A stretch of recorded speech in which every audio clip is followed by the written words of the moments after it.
Okay guys, come along with me while I open up my DIY hook challenge hook, and while we put it all together so that we could submit it in 6 days, because I kind of put it off a little bit too long and the pictures are due in 6 days.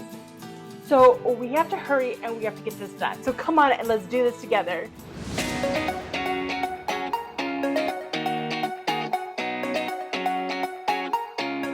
So I have to admit, I did open this box up in a reel that I was posting on my Instagram. So I opened it already, but that's okay. I'm going to open it again with you guys. I put it all back in exactly how it was packed, and we're going to do it together if you didn't see my reel.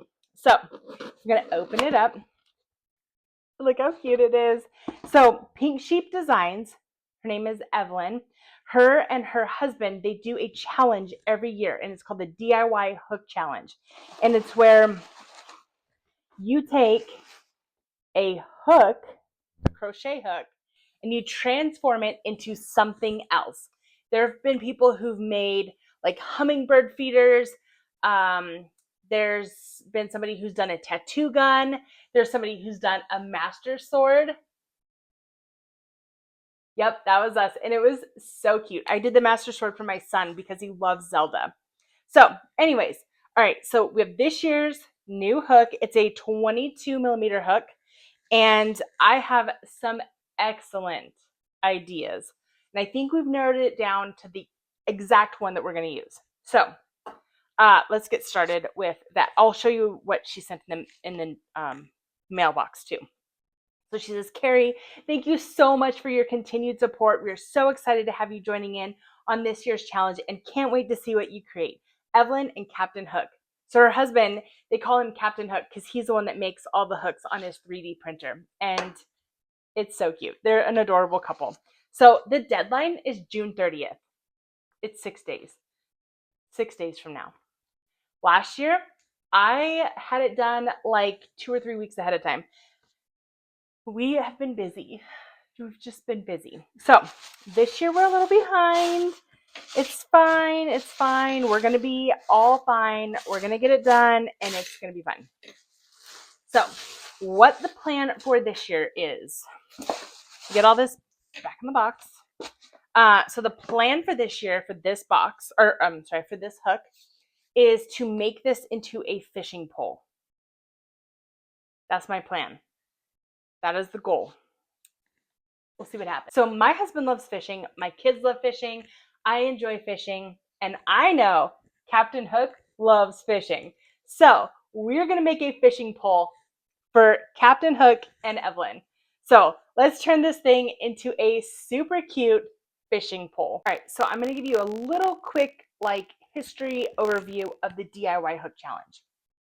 All right, so this is actually the 5th year that Pink Sheep Design has done the Hook Challenge, and they have sponsors and all of that help with the prizes, and so it is super fun. Evelyn's husband, Captain Hook, actually makes all of the crochet hooks on his 3D printer. So he is busy all year in the beginning of the year cutting out all of these or forming them or whatever, 3D printing them and getting them ready to be sent out. This is, like I said, it's the 5th year, and I participated last year. Last year was my first year. So this is my 2nd year doing it, and I'm so happy to be a part of it because it's so much fun. They allow anybody to join, right? So families can do it. You can do more than one hook. You can have your kiddos do a hook, all kinds of stuff. So that it is actually really cool, and it's very family friendly. All right, so the last day to order your hook was May 31st, and June 1st, all the hooks were going to be sent out. So we had all of June to get our hooks made, and the photos are due June 30th. I have been so busy this month, and I literally just opened the box, obviously, as we all saw. And so I'm a little panicked to try to get this done before June 30th, but I think we can do it. Actually, I have my computer here. I'm going to show you guys some of the prizes and all of that. All right, so there's 2 categories for the DIY Hook Challenge. One category is functional hooks, and the other category is non-functional. So What that means is a functional hook is one that you can still crochet with when you're done making whatever you're making. The non-functional hooks are hooks that won't work afterwards. So you've altered them somehow, or you've used them in some sort of a something rather, and you can't literally crochet with it. So that's just the difference of the two. So I think that, so last year I made the master sword, and that one ended up not being a functional hook. I mean, I could crochet with it technically, but like, I mean, I had the big hook off the end, so I don't know. So this year I think that my fishing rod idea is going to end up being non-functional also. All right, so with that said, then there's prizes to go with the winners of the hook challenge. So Pink Sheep Designs is actually including a crochet prize pack with hooks and some tools and swags and goodies from their shop. There's going to be a $75 gift card from Premier Yarn, a large O Snap sack from Della Q, which I love those bags. They're awesome. A signed copy of Crochet Secrets by the Naughty Boss, a project bag and skein coat gift pack from Precious Knits Shop, a pin and sticker gift pack from Nessa's Knots, Notions kit and sticker gift pack from Green Fox Farms, stitch marker pack from Crafty Alley Cat, and a copy of Crocheting the National Parks by Krista Ann of Explore with Nitsy. That one I'm excited about. I love the national park type vibe, and I think that's really cool. So anyway, those are all the sponsors for the different prizes and all of that, and so that is super fun. You can actually, if you want to go like follow Pink Sheep Design, she has a bunch of like posts and things about it on her Instagram, on her Facebook, on her, I think her Facebook. I don't know. It's on her Instagram for sure. And probably her YouTube channel. And she also has stuff on her website. And her website is therealpinksheepdesign.com. So you can find all the info and all of that on those places and platforms. There's also a hashtag, the DIY hook challenge, where you can actually go on and look at all the different hooks that people post on Instagram and just get like fun little ideas, or just kind of stay up to date with what's going on. So that's kind of cool, just to go on and look and see what everybody is making. So anyway, all right, so we have a lot of talking that's gotten done, and I need to get going, right? So my goal is to take this fishing rod and turn this crochet hook into a usable fishing rod. That's the plan. That's what we're going for here. So I need to figure out how to take the reel off of the seat and then take the tip off of the handle or the grip. I think we can do this. I think we could do it. We're probably fine. So we also need to then put all those things onto the hook. My thought is then the hook will be the handle of the reel, and this needs to just go here, right? Like if we could just, we'll figure it out. It'll be fine. 6 days, it'll be fine. All right, so what a lot of people do is they sand their hook. I actually, as I've been looking at it, I'm not really sure that I'm gonna sand it too terribly much, because there is a little bit of like texture. I'm not sure if you guys can even see that, but there's a little texture on here, and I feel like the handle, well, this is a cork handle of my husband's Shields Outfitter. He was actually very gracious to give this to me to use for my challenge. The Shields Outfitter rods are his absolute favorite rod, and he uses them all the time for ice fishing. It's an ice fishing rod, but he graciously gave me this one. So we are going to do the best we can here and figure this out. But anyway, the texture on this I feel like is kind of similar to a texture on here, and I feel like in the end or the long run, it'll just give it more of like a feel, a vibe, right? Because like we need to paint this or make this look like a rod, like, or a handle. We don't want this to look like white. So we need to figure that out.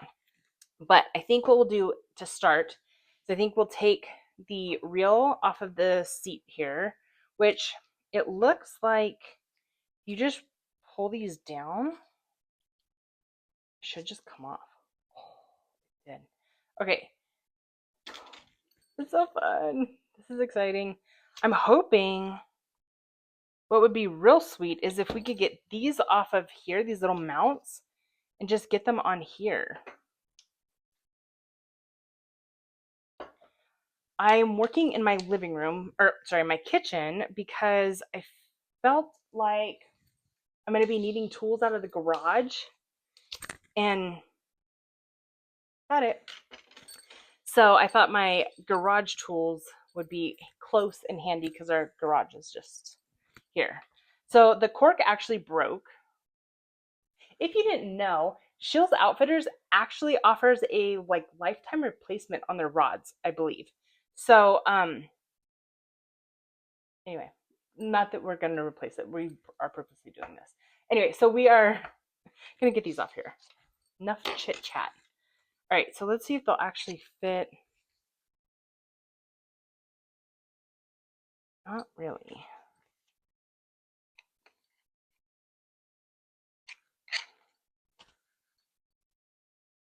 But I wonder, honestly, too, like we could sand this down a little bit to make this fit better. But we're just, right now, we're kind of like testing the waters to see what all we need to do. So I also need to get the tip off of the handle. And I mean, it would be really nice if it just continued doing this sort of jig. Look, we did it. It's a great thing about living in a dry climate. Your cork just kind of dries, and I may have to cut this actually too. Like I wonder if I could just, like with a little razor blade or something.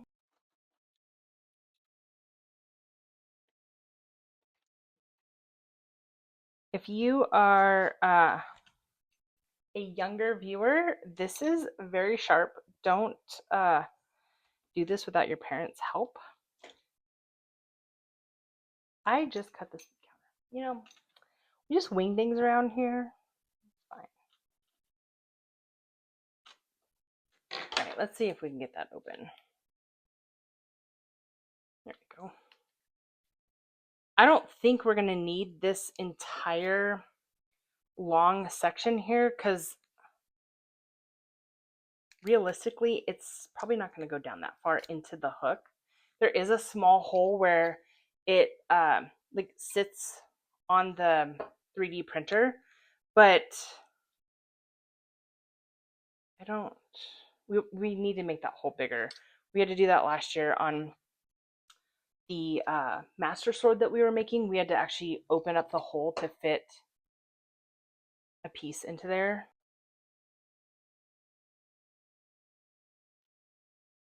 This is actually just cork covered, like foam. It's not an entire piece of cork. This part won't come off. I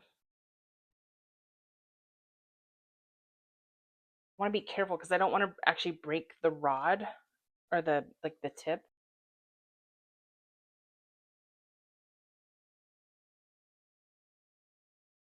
So we live up in a colder climate. If you've followed us for any amount of time, you'll know that we live in Montana. And ice fishing is a big part of the culture up here because it's cold most of the year. So we actually, it doesn't get cold enough really to like keep, well, it does get cold enough. However, it does not stay cold enough to keep like an ice hut permanently out on the water. Like we just don't have, we don't have that as much. We have a lot of warmer winds that blow through and like warm up the water, so it can be a little bit fickle as the temperature changes all the time frequently. We just get like Chinook winds that blow in and it just warms the water. So Anyway, so yeah, but we do ice fish quite a bit, especially if we've had like a good chunk of below freezing days. Usually, like when it's below like 20 below, the water's frozen. So those are perfect times to be out doing that. So, all right, so this will, like I said, I don't think we need all, yeah, that's going to be too long. So we'll end up having to probably cut this bottom part and also drill into this a little bit to widen the hole for this to go in. So we're getting there. We're getting there. We're if these end up not working, if they're not rubbery or stretchy, which kind of stinks, but if they end up not working, I don't know what there's got to be something to use, like a rubber, like seal type of a stretchier thing, almost like those silicone rings, like that people wear instead of a wedding ring. That almost would be like, yeah, I don't know. We'll figure it out. All right, so this is a good starting point. We at least have this thing deconstructed. I would really, ideally, I would really like to go catch a fish and use it for the ambiance for this. So hopefully we can make that happen. So, all right, we're in a good place now. At least everything's deconstructed. We can figure out now moving forward what is going to happen. So it's about dinner time. So I need to like start making dinner. So I'm going to put a pause on this. We're in a good spot to do that. And we will see where we go from here. I'll be right back. Okay, it is literally the next night. I've been so busy today. Oh, my husband had a job here in town, and so we went with him on that job, and so I was crocheting in the car. Anyways, so my husband so graciously came home and worked on the fishing pole for me. I spent all day, what was I doing today? I don't even know. Like I was busy all day. So he came home and he was like, I'll take it on for you. And I was like, thank goodness, because I was not sure how I was going to work everything. So let me grab it for you real quick.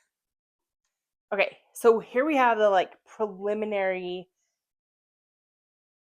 thing. And I did not get any video of him working on it because I was making dinner. So what he ended up doing was he sanded down the handle, or the hook, which was the handle, sanded it down so that he could get these little like holders for the rod on there. And he also had to kind of heat them up a little bit to kind of stretch them out so that they could fit over the rod or over the hook.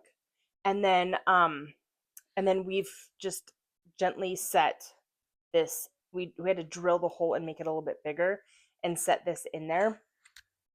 Tomorrow I'm gonna like permanently glue it in, but we are going to paint the actual hook because we want it to look, like a traditional fishing pole. So we're gonna get on that. I don't think I'm gonna get it done today. I think we'll have to do it this weekend. So I'm not sure if I am going to end this video here and just upload it, or just upload it when I get it done. I don't know. I'm sorry, you guys. It's been a little chaotic lately. We have been so busy. So anyways, here is at least the beginning part of the end. We're at the beginning of the end. So, okay, guys, I finished painting the handle of the fishing pole. Of course, I didn't shoot any of that footage. I don't know what's going on with me. It's just busy. We've been busy. And so I'm like slapping stuff around, trying to get stuff done because it's got a due date. So I'm sorry. I did not film that part of it either. It is what it is. So I'm going to throw in the reel that I made of the finished product and some of the pictures and stuff. And I hope you enjoy. Thanks for hanging out with me this week and coming along on this adventure of making this fishing pole and getting that all done. Hey, if you haven't already, go follow Pink Sheep Design. She's got some awesome stuff on her YouTube and her Instagram, and she's so stinking adorable. So I know you guys will love her. Give her a follow, and we'll see you next time. Bye.